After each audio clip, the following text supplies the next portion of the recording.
రావణాసురుడి తమ్ముడు కుంభకర్ణుడు. రామాయణంలో అతను ఒక మహాబలవంతుడు, భయంకరమైన రాక్షసుడు. కానీ అతని జీవితంలో ఒక విచిత్రమైన విషయం ఉంది. అతను ఎక్కువ సమయం నిద్రపోతుండేవాడు.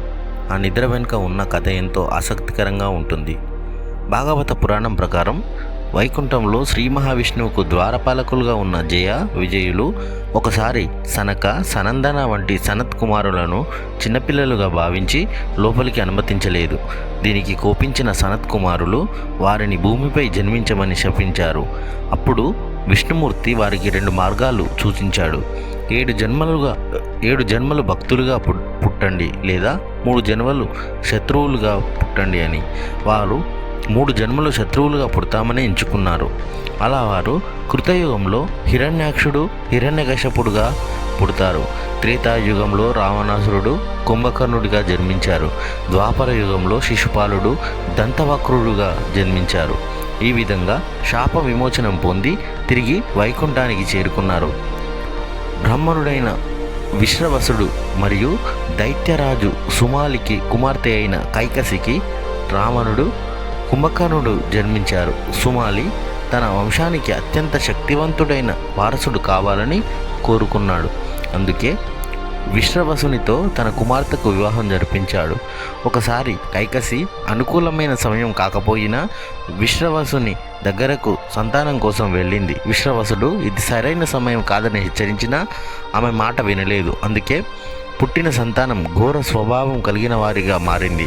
అలా రావణుడు, కుంభకర్ణుడు జన్మించారు. కుంభకర్ణుడు మహాతపస్సు చేసి బ్రహ్మదేవుడి నుండి వరం పొందాలని అనుకున్నాడు. అతని బలానికి భయపడ్డ దేవతలు సరస్వతీదేవిని అతని నాలుకపై ప్రవేశింపజేశారు. అతను ఇంద్రుని సింహాసనం అడగాలనుకున్నాడు. కానీ సరస్వతీదేవి ప్రభావంతో ఇంద్రాసనం అనబోయి నిద్రాసనం అని పలుకుతాడు. దాంతో అతనికి నిద్ర వరంగా లభిస్తుంది. వాల్మీకి రామాయణంలోని యుద్ధకాండలో మరో కథ ఉంది. పుట్టినప్పటి నుంచి అతనికి తీవ్రమైన ఆకలి కనిపించిందాన్ని తినేవాడు. ప్రజలు భయపడి ఇంద్రుని ఆశ్రయించారు. ఇంద్రుడు వజ్రాయుధంతో అతనిపై దాడి చేశాడు. కోపంతో కుంభకర్ణుడు ఐరావతం దంతం పగలగొట్టి ఇంద్రుడిపై దాడి చేశాడు. భయపడ్డ ఇంద్రుడు బ్రహ్మదేవుని వద్దకు వెళ్ళాడు. బ్రహ్మదేవుడు కోపంతో నువ్వు చచ్చినట్టే నిద్రపోతావని శపించాడు. వెంటనే కుంభకర్ణుడు నిద్రలోకి జారిపోతాడు. రావణుడు ప్రార్థించగా బ్రహ్మదేవుడు శాపాన్ని సడలించి 6 నెలల నిద్ర, ఒకరోజు మేల్కొని ఉండేలా చేశాడు. రావణాసురుడు సీతను అపహరించిన తర్వాత రాముడు లంకపై యుద్ధానికి వస్తాడు. యుద్ధంలో రావణుడు ఓడిపోయి వెనక్కి వచ్చాడు. ఇక మార్గం లేక కుంభకర్ణుడిని లేవని ఆజ్ఞాపించాడు. అతన్ని లేపడానికి రాక్షసులు ఎంతో ప్రయత్నించారు. భేరీలు మోగించారు, కర్రలతో కొట్టారు, ఏనుగులతో తొక్కించారు, చెవిలో నీళ్లు పోశారు. చివరకు అందరూ కలిసి గట్టిగా అరవడంతో కుంభకర్ణుడు మేల్కొంటాడు. లేచిన వెంటనే అతను భారీగా ఆవలించాడు.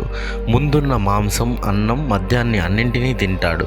స్నానం చేసి మరింత మద్యం సేవించి రావణుడి వద్దకు వెళ్ళాడు. రావణుడి పరిస్థితి వివరించగా కుంభకర్ణుడు సీతను అపహరించడం తప్పు అని చెప్పాడు.